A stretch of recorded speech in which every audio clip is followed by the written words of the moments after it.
ministre. Alors, je vais céder immédiatement la parole à Mme la députée de Lapinière. Merci, Monsieur le Président. Merci à vous trois pour votre présence et la mémoire et la présentation.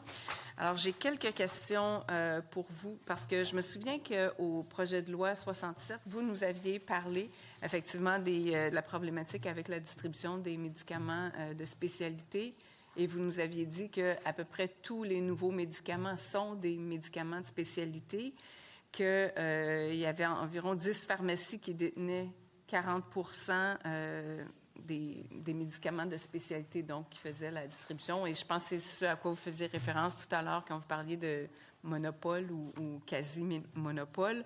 Donc, est-ce que je comprends que la plupart des propositions d'amendement que vous avez apportées dans votre mémoire portent sur cet aspect-là?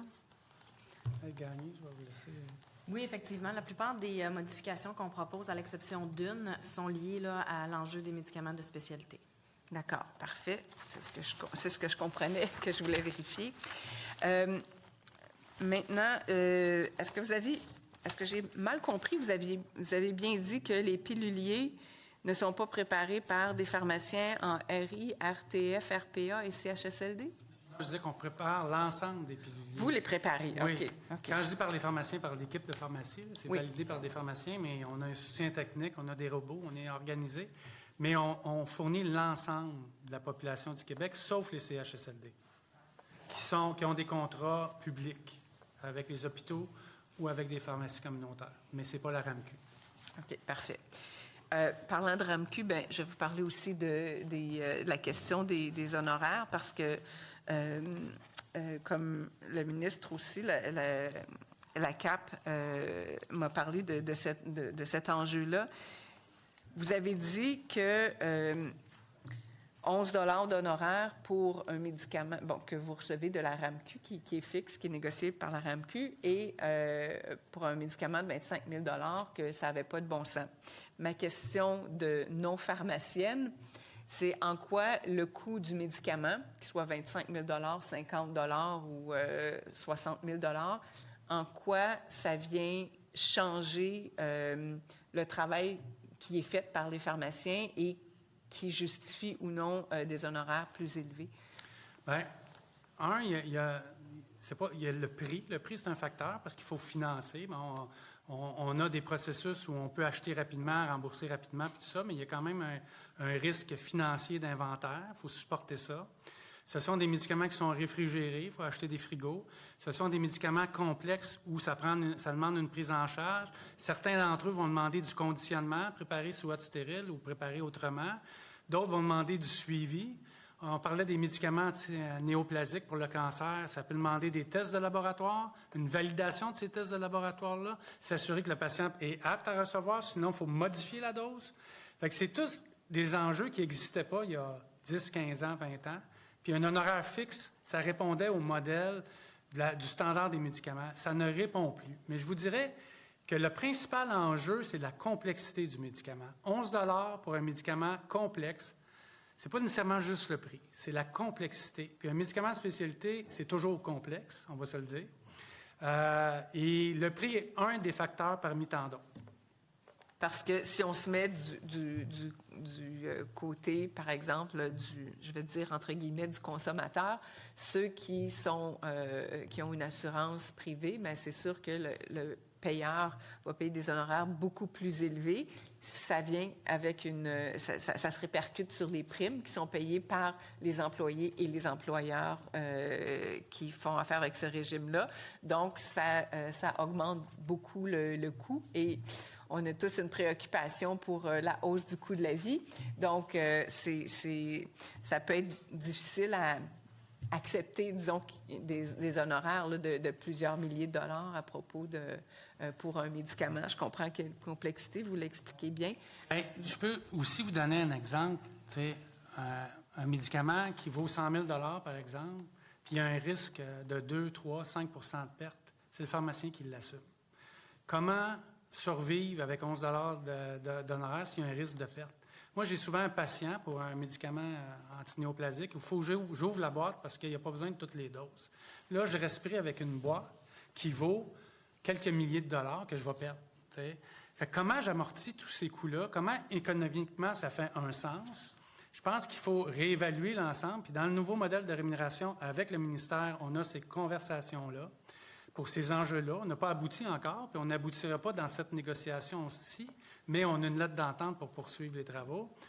Il faut que ça fasse un sens dans l'évolution de la pratique.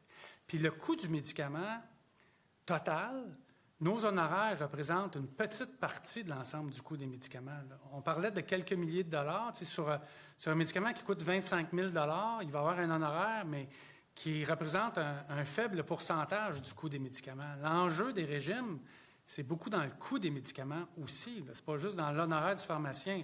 Mais c'est ça qu'on pointe parce que c'est le seul qui est plus facilement négociable ou sur qui on peut mettre de la pression. Mais il y a tout l'ensemble du coût des médicaments, toute la dynamique qui entoure ces prix-là, qui vient générer une pression sur les régimes. L'honoraire, c'est une petite partie du coût du prix du médicament. Et donc, est-ce qu'on peut dire, puisque l'honoraire de 11 $ ne peut pas vous permettre de couvrir le risque de perte d'une partie du médicament à 100 000 $ et tout ce que vous avez énuméré, qu'en fin de compte, les honoraires pour les payeurs privés viennent compenser l'insuffisance des honoraires publics? Bien, pour être bien honnête et transparent avec vous, je vous dirais oui. OK.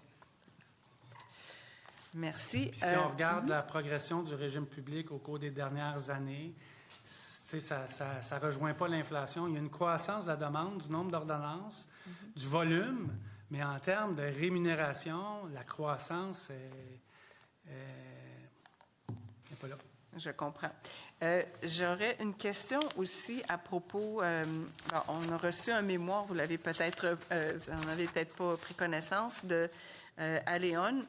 Et ils avaient une proposition, en fait, ils amènent un enjeu sur le temps qui est requis, les tâches qui sont requises par les pharmaciens pour la vente de certains médicaments en vente libre, mais qui sont quand même dans le laboratoire. Et puis, ils proposaient une façon de simplifier la reclassification des médicaments d'annexe 2 à une autre. Est-ce que vous êtes au courant de cet enjeu-là? Est-ce que vous avez une position sur cet enjeu-là? Bien, ça dépend quand on parle de quel médicament spécifiquement, puis je ne veux pas généraliser, mais c'est sûr que l'expérience nous dit qu'il y a des médicaments qui sont derrière le comptoir du pharmacien qui pourraient être en vente libre sans problème. Ça pourrait se faire, puis ça ne poserait aucun problème de sécurité, en autant que c'est sous la supervision du pharmacien dans son officine. Fait qu'on n'a pas vraiment d'objection à ça. OK. Merci. Et puis, une autre question, il y en a été question, en fait, dans l'échange avec le ministre, mais on a aussi rencontré différents groupes, dont les fabricants de médicaments génériques, puis les chaînes et bannières de pharmacie qui ont travaillé ensemble, ce qui ne va pas toujours... est une chose rare, disons. Ils ont travaillé ensemble pour proposer un amendement spécifique à l'article 59 du projet de loi pour que le règlement édicté en vertu du projet de loi limite la possibilité pour un groupe de pharmaciens d'avoir leur marque privée. Ils veulent s'assurer qu'une nouvelle entreprise de marque privée ait une licence de distribution de médicaments de Santé Canada et aussi s'assurer qu'un titulaire de marque privée soit affilié à un grossiste en médicaments selon les modalités qui sont reconnues par la loi sur l'assurance médicaments aux articles 62 et 80.2 alinéa 4. Alors, tantôt, selon votre intervention, je pense que peut-être vous n'étiez pas tout à fait d'accord avec cette approche, mais j'ai peut-être mal compris. Alors, est-ce que vous pourriez... c'est une approche qui s'en va dans... On a parlé d'indépendance professionnelle tantôt. Puis peut-être c'est pour ça que vous saisissez. Effectivement, il y a deux façons de voir ça. Je pense que cet amendement-là, c'est un pas pour éviter les dérives. Donc, c'est un pas dans la bonne direction. Mais pour vous donner vraiment notre opinion personnelle sur la chose, on a de la difficulté à voir la valeur ajoutée des marques privées. Là, on comprend que dans le contexte actuel, il y en a, elles existent. Familiprix n'en a pas. Donc, il y a un souci d'équité. Puis, si on décide qu'il faut que Famille Prix ait sa marque, bien, à ce moment-là, tout ce qui va venir protéger l'indépendance professionnelle du pharmacien, on est en faveur. Est-ce que c'est la seule façon? Est-ce que ça couvre tout? On n'a pas analysé ça, mais on est en faveur de tout ce qui va protéger l'indépendance professionnelle du pharmacien. Ceci étant dit, avec les marques privées, on ne voit pas de valeur ajoutée et on voit un risque sur l'indépendance professionnelle du pharmacien. Puis pour le patient ou pour le pharmacien communautaire, je n'ai pas trouvé encore de plus-value aux marques privées. Okay. Je crois que dans le cas de... Parce qu'il y en existe déjà des marques privées, comme vous l'avez dit, dans le cas de Family Prix, c'est parce qu'ils ont une structure juridique qui est différente, qui fait qu'ils ont besoin de ce qui est inclus dans le projet de loi. Puis vous avez tout à fait raison que les amendements qui pourraient être proposés, c'est pour éviter les dérives. Par exemple, qu'un petit groupe de pharmaciens se mettent ensemble puis fassent une marque privée. Cela dit, vous avez dit que, selon vous, il y a un risque de marque avec les marques privées. Est-ce que vous pouvez nous expliquer un petit peu plus comment vous voyez ce risque-là? Bien, les marques privées sont reliées à des grossistes ou reliées à des chaînes et bannières, et il y a toujours un risque de pression de tiers potentiel. Je ne dis pas que le risque est réel et il existe, mais c'est comme un intermédiaire pour moi, là, puis je vous donne mon opinion de propriétaire, mais surtout de pharmacien. Dans ces marques-là, il n'y a pas de valeur ajoutée. Hein. J'ai le même produit d'une compagnie générique à la base. Là, c'est une marque privée. Fait qu'il n'y a pas de plus-value comme pharmacien scientifiquement à ça, ni pour le patient. Donc, c'est un intermédiaire de plus dans la chaîne d'approvisionnement du médicament. Et c'est un intermédiaire qui se rajoute et qui peut créer un potentiel conflit d'intérêts. Et ceci étant dit, la situation actuelle au Québec, c'est qu'il y en a plusieurs marques maison. Et il y en a un qui n'a pas le droit, puis que c'est inéquitable par rapport aux autres. Donc, on veut régler cette équité-là. On est d'accord, on ne s'oppose pas à ça. Je ne dis pas qu'on est d'accord, mais on ne s'oppose pas. Votre amendement s'en va dans la bonne direction. L'amendement que vous me parlez s'en va dans la bonne direction aussi. Mais à la base, les marques privées, c'est le potentiel de risque que ça a, mais qui est déjà là aujourd'hui, qui existe déjà avec les autres compagnies de marques privées. Parfait. Alors, il reste combien de temps, M. le Président? 4 minutes, madame. 4 minutes? Bon. Alors, moi, j'ai fait le tour des questions que je voulais vous poser. Est-ce que vous aimeriez insister ou vous concentrer sur un élément peut-être de votre mémoire que vous n'avez pas eu le temps de présenter durant votre exposé et qui n'a pas été abordé durant nos échanges? Je pense qu'on a fait le tour. Je ne sais pas de... Même chose ici. Oui, je pense que l'indépendance professionnelle, le réseau tel qu'il est, souvent on se compare aux autres provinces, mais les pharmaciens du Québec livrent beaucoup d'activités cliniques, font beaucoup de distribution de médicaments. C'est toujours en croissance. Ça prend un réseau en santé financière pour prendre les défis qui sont devant nous, puis qu'on continue sur la même lancée. Puis, merci de votre écoute. Bien, merci. Je vais en profiter parce que vous avez mentionné le nombre de distributions de médicaments que vous avez fait et tout ça. Dans la dernière année, est-ce qu'il y a eu une augmentation après l'adoption du PL67 ou pas encore parce que les règlements ne sont pas... Bien, les activités cliniques, c'est une bonne question, sont en progression. Les pharmaciens deviennent de plus en plus à l'aise. Puis quand je dis les pharmaciens, il faut distinguer pharmacie et pharmacien parce que c'est les pharmaciens qui font les activités cliniques. Donc, à l'intérieur d'une pharmacie, il y a plusieurs pharmaciens qui font des activités cliniques. Et ils sont de plus en plus à l'aise en faire. Il y en a qui ont certains enjeux avec des prises en charge puis des activités plus lourdes à faire, mais il y a une progression. Mais le PL67 va donner vraiment une autonomie qui va permettre souvent de répondre oui quand on répond non actuellement. Je vous donne l'exemple d'infection urinaire où j'ai plusieurs critères, où je dois exclure quelqu'un, puis je réponds non, puis je le retourne à l'urgence ou à la clinique parce qu'il y a un facteur sur lequel je ne peux pas intervenir. Avec le PL67, c'est mon jugement qui va être au cœur de la décision. Fait que si je pense que la personne n'est pas à risque, il n'y a pas de drapeau rouge, je vais pouvoir lui dire oui, beaucoup plus souvent. Et ça va avoir un impact extrêmement positif. Ça va être plus facile, puis on a le sentiment que les conditions courantes vont évoluer. Les prises en charge aussi, parce qu'on va avoir l'autonomie de prescrire des nouveaux traitements quand on arrive à la limite des traitements actuels. Fait que ça va faciliter la prise en charge. Puis en même temps, il y a un dialogue ambiant avec les autres professionnels. Le projet de loi, aujourd'hui, en est un exemple où on décloisonne. Donc, on va se répartir l'ouvrage.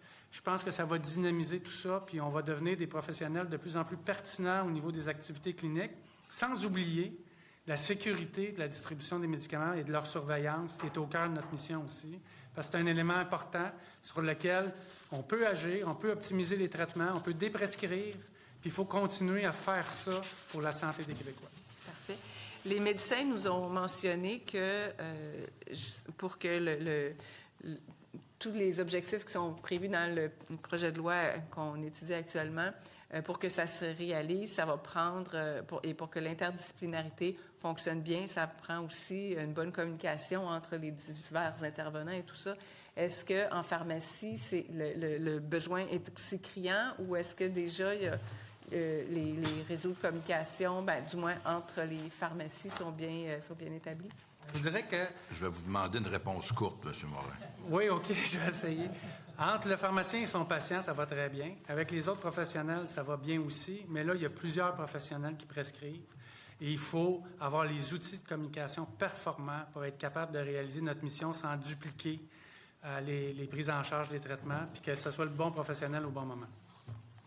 Merci aux représentants de l'Association québécoise des pharmaciens propriétaires pour votre présence et surtout